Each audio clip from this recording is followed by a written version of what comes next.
MSCI 선진국 지수 편입하면 75조 원이 들어온다. 장밋빛 전망 vs 냉정한 현실. 최근 뉴스를 보면 이런 제목들이 넘쳐납니다. MSCI 선진국 지수 편입하면 75조 원 유입, 한국 증시에 외국인 뭉칫돈 들어온다. 코리아 디스카운트 해소의 열쇠. 75조 원. 엄청난 숫자입니다. 이 돈이 진짜 한국 증시로 들어온다면 코스피가 어디까지 올라갈지 상상이 안 되시죠? 그런데 잠깐, 이 숫자 그냥 믿어도 되는 걸까요? 결론부터 말씀드리겠습니다. 75조 원은 가장 낙관적인 추정치입니다. 실제로는 훨씬 복잡하고 반대로 돈이 빠져나갈 수 있다는 분석도 있습니다. 오늘 영상에서 MSCI 선진국 지수가 뭔지부터 75조 원의 근거와 반론, 과거에 편입된 나라들은 실제로 어떻게 됐는지, 그리고 투자자인 여러분이 지금 뭘 준비해야 하는지까지 전부 정리해 드리겠습니다.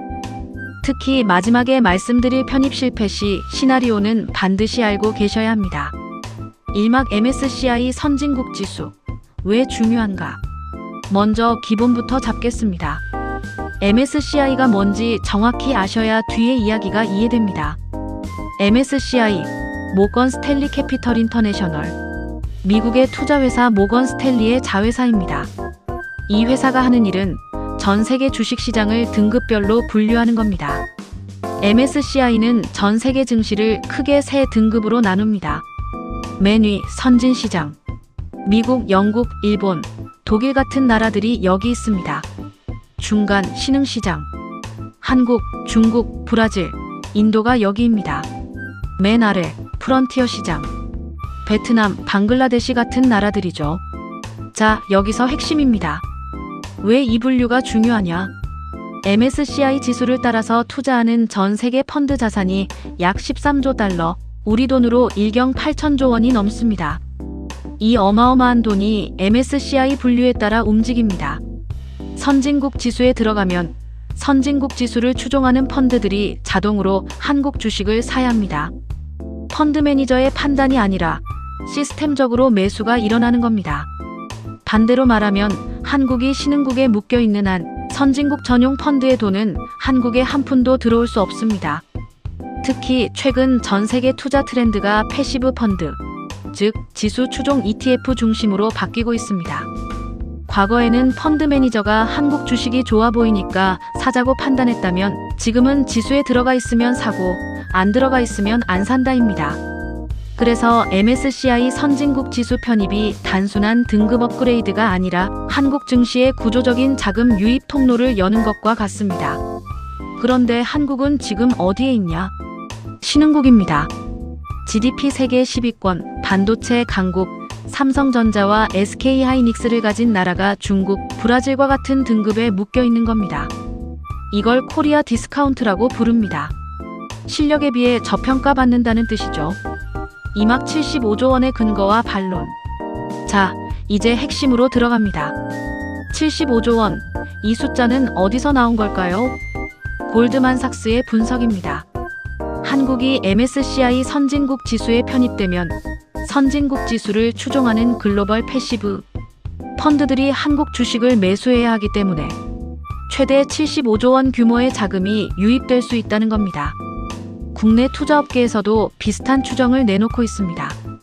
대략 50조에서 70조 원 사이를 이야기하고 있죠. 엄청난 숫자입니다. 이 돈이 들어오면 코스피가 급등할 것이고 삼성전자, SK하이닉스 같은 대형주가 특히 수혜를 받겠죠. 하지만 여기서 반드시 알아야 할 게 있습니다. 반론 1 들어오는 돈만 있는 게 아닙니다. 많은 분들이 놓치는 부분인데요. 선진국 지수에 편입되면 동시에 신흥국 지수에서는 빠집니다. 이게 무슨 뜻이냐? 지금 신흥국 ETF들이 한국 주식을 보유하고 있는데 한국이 신흥국에서 빠지면 이 ETF들은 한국 주식을 팔아야 합니다. 자동으로요. 그래서 실제로 의미 있는 건 들어오는 돈이 아니라 들어오는 돈 빼기 나가는 돈, 즉 순유입입니다. 자본시장 연구원의 분석에 따르면 이 순유입 규모는 50억에서 360억 달러 사이, 우리 돈으로 약 7조에서 50조 원입니다. 75조 원과는 상당한 차이가 있죠. 반론 이 돈이 빠져나갈 수도 있습니다. 더 충격적인 분석도 있습니다. NH투자증권은 오히려 약 18조 원의 자금 순유출이 발생할 수 있다고 분석했습니다. 신흥국 지수에서 이탈하는 패시브 자금이 선진국 지수에서 유입되는 자금보다 더 클 수 있다는 겁니다. 왜 이런 차이가 나느냐? 한국은 신흥국 지수에서 차지하는 비중이 상당히 큽니다. 중국, 인도, 대만과 함께 상위권이에요. 그런데 선진국 지수에 가면 미국, 일본, 영국 같은 거대 시장 사이에서 한국이 차지하는 비중은 약 1.8%에 불과합니다. 신흥국에서는 큰 물고기였는데 선진국에서는 작은 물고기가 되는 겁니다. 자본시장연구원도 이 점을 분명히 지적했습니다. 실제 자금 유입은 글로벌 경제 상황, 외국인 투자자의 한국 시장에 대한 신뢰도 등 수많은 변수에 영향을 받기 때문에 어떤 추정치도 단정적으로 믿기 어렵다고 말이죠. 정리하겠습니다. 낙관론 최대 75조 원 유입 골드만삭스, 중간론 7조 50조 원 순유입 자본시장연구원, 비관론 18조 원 순유출 가능 NH투자증권 같은 이벤트를 놓고 이렇게까지 추정이 갈립니다. 75조 원이라는 숫자만 보고 투자 판단을 하시면 안 되는 이유입니다. 산막, 과거 사례 이스라엘과 그리스, 이론만으로는 부족합니다. 실제로 선진국 지수에 편입된 나라들은 어떻게 됐을까요? 두 가지 사례를 보겠습니다. 이스라엘은 2010년에 MSCI 신흥국에서 선진국으로 승격됐습니다. 한국이 가고 싶어하는 바로 그 자리죠. 편입 발표 전후의 주가를 보겠습니다. 이스라엘 대표 지수인 TA-100은 편입 발표 이전인 2009년 하반기에 약 33% 상승했습니다. 기대감만으로 이 정도가 올랐다는 겁니다. 하지만 실제 편입 이후에는 어떻게 됐느냐? 단기적으로는 오히려 조정을 받았습니다. 기대감에 올랐던 주가가 실제 편입 후에는 기대 실현 매도가 나오면서 쉬어가는 구간이 있었습니다. 다만 장기적으로는 꾸준히 상승하는 흐름을 보였습니다. 사례 2 그리스 2013년 선진국에서 편출. 반대 사례도 있습니다. 그리스는 원래 선진국이었는데 2013년에 신흥국으로 강등됐습니다. 재정 위기와 공매도 금지 등 규제 문제 때문이었죠. 편출되면 외국인 자금이 대거 이탈할 거라고 모두 걱정했습니다. 그런데 실제로는요, 외국인 수급이 높은 수준을 유지했습니다. 왜냐하면 그리스가 선진국 지수에서 차지하던 비중이 0.26%로 워낙 작았기 때문에 빠져나가는 자금의 절대 규모도 작았던 겁니다. 여기서 중요한 교훈이 있습니다. 지수 편입이나 편출 자체가 증시의 방향을 결정하는 게 아닙니다. 해당 국가가 지수에서 차지하는 비중, 그리고 그 시점의 글로벌 경제 상황이 훨씬 중요합니다. 한국의 경우 선진국 지수에서의 예상 비중은 약 1.8%입니다. 작지는 않지만 미국 약 70%이나 일본 약 6%에 비하면 미미한 수준이에요. 자금 유입의 절대 규모가 기대보다 적을 수 있다는 뜻입니다. 반면 한국은 신흥국 지수에서는 상당히 큰 비중을 차지하고 있습니다. 빠져나가는 돈이 만만치 않을 수 있다는 의미이기도 합니다. 제3학 한국, 지금 어디까지 왔나? 그렇다면 한국의 MSCI 선진국 지수 편입, 지금 어디까지 진행된 건지 정리해 보겠습니다. 12년간의 도전. 한국은 1992년부터 MSCI 신흥국 지수에 포함되어 있었습니다. 2008년에 드디어 선진국 지수 편입 후보군인 관찰 대상국에 올랐습니다. 가능성이 보였죠. 그런데 2014년 관찰 대상국에서 제외됐습니다. 그 이후로 12년째 도전하고 있지만 아직 관찰 대상국에도 다시 올라가지 못했습니다. MSCI가 지적하는 문제들.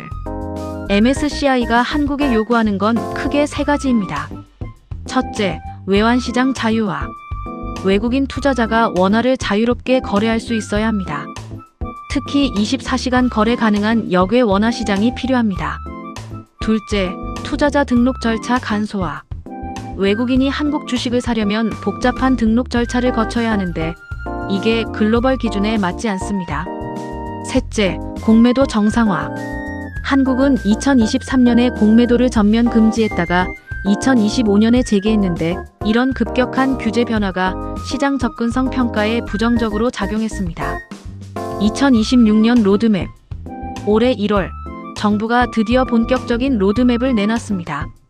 핵심 내용을 보면 2026년 7월부터 외환시장을 24시간 운영합니다. 9월에는 외국 기관 간 야간 원화 결제도 가능하게 합니다. 글로벌 수탁은행이 개별 펀드를 대표해서 결제 계좌를 관리할 수 있도록 글로벌 결제 구조도 도입합니다. 정부의 목표는 명확합니다. 올해 6월 MSCI 연례 시장 분류에서 관찰 대상국에 올라가고 내년 2027년 6월에 선진국 지수 편입을 확정받는 것. 그리고 실제 편입은 2028년이 됩니다. 2026년 6월 관찰 대상국 등재 목표. 2027년 6월 선진국 지수 편입 발표 목표.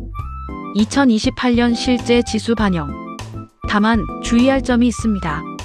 지난해 2025년에도 편입을 기대했지만 또 실패했습니다. MSCI는 모든 쟁점 해결과 시장 개혁의 완전 시행, 그리고 투자자들의 체감 효과가 있어야 재분류 협의가 가능하다는 입장을 밝혔습니다. 정부 로드맵이 나왔다고 자동으로 되는 게 아니라 실제로 시행되고 외국인 투자자들이 체감해야 한다는 뜻입니다. 그래서 올해 6월 관찰 대상국 등재가 성공할지는 아직 미지수입니다. 전문가들 사이에서도 가능성은 있지만 확정은 아니다라는 평가가 지배적입니다. 오막 투자자가 지금 해야 할 것.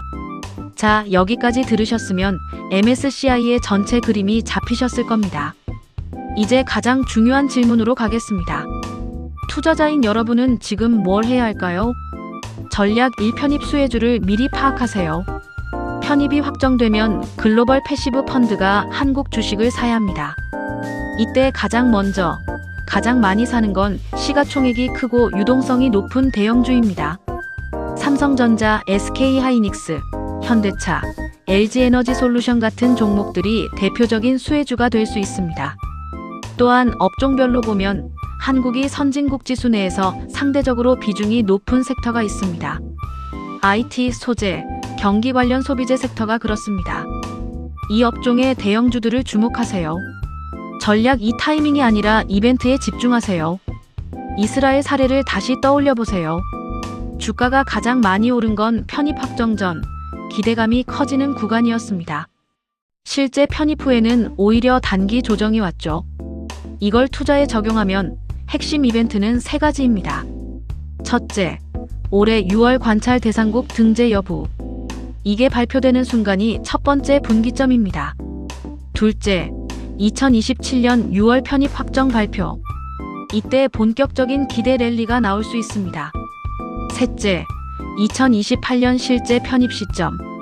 패시브 펀드의 실제 매수가 일어나는 때입니다. 이 세 시점을 달력에 표시해 두세요. 전략 3실패 시나리오에도 대비하세요. 이게 가장 중요합니다. 시장은 지금 편입 기대감을 상당 부분 주가에 반영하고 있습니다. 만약 올해 6월에 또 관찰 대상국 등재에 실패하면 어떻게 될까요? 투자업계에서는 편입 실패 시 단기 조정폭을 최소 5%에서 10%로 보고 있습니다. 발표 전후로 포지션 정리 물량이 빠르게 나올 수 있어서 변동성이 크게 확대될 수 있습니다. 그러니까 편입된다에 올인하는 건 위험합니다. 편입되면 좋고 안 되더라도 버틸 수 있는 포트폴리오를 만드세요. 분산 투자, 현금 비중 유지가 기본입니다. 전략 4MSCI와 관계없이 좋은 기업을 보세요. 한 가지 더 말씀드리고 싶은 게 있습니다. MSCI 편입은 한국 증시에 자금의 통로를 여는 것이지 기업의 본질적 가치를 바꾸는 게 아닙니다. 편입되든 안 되든 실적이 좋고 성장 잠재력이 있는 기업은 결국 오릅니다. 오히려 MSCI 편입 테마에만 집중하다가 정작 기업 분석을 소홀히 하는 게 더 위험합니다. MSCI는 보너스로 생각하시고 기본에 충실한 투자를 하세요. 마무리 핵심 정리. 오늘 내용 정리하겠습니다. 하나, MSCI 선진국 지수는 전 세계 13조 달러 이상의 펀드 자금이 따르는 기준입니다. 한국이 편입되면 구조적인 자금 유입 통로가 열립니다. 둘, 75조 원은 가장 낙관적인 추정치입니다. 실제 순유입은 7조에서 50조 원 사이가 될 수 있고 비관적으로는 오히려 자금이 빠질 수도 있습니다. 셋, 이스라엘 사례를 보면 편입 기대감에 주가가 올랐고 실제 편입 후에는 단기 조정이 있었습니다. 편입 무조건 상승이 아닙니다. 넷. 한국은 현재 2026년 6월 관찰 대상국 등재를 목표로 하고 있지만 아직 확정된 것은 아닙니다. 외환시장 24시간 개방 등 로드맵이 실제로 시행되고 체감되어야 합니다. 5. 편입 기대에 올인하지 마세요. 편입 수혜주를 파악하되 실패 시나리오에도 대비하고 기본적으로 좋은 기업에 투자하세요. MSCI 선진국 지수 편입은 한국 증시의 오랜 수건입니다. 12년 넘게 도전하고 있죠. 이번에 될 수도 있고 또 미뤄질 수도 있습니다. 하지만 한 가지 확실한 건 이 과정에서 한국 금융시장이 더 개방적이고 선진화된 구조로 바뀌고 있다는 겁니다. 편입 여부와 관계없이 이 변화 자체가 한국 증시에 장기적으로 긍정적입니다. 현명한 투자자는 뉴스 헤드라인에 75조 원에 흔들리지 않고 구조를 이해하고 시나리오별로 준비합니다. 여러분은 준비되셨습니까? 다음 영상에서는 MSCI 편입 시 가장 많이 오를 업종과 종목 분석을 다루겠습니다. 궁금한 점은 댓글로 남겨주세요. 구독과 좋아요 부탁드립니다. 감사합니다.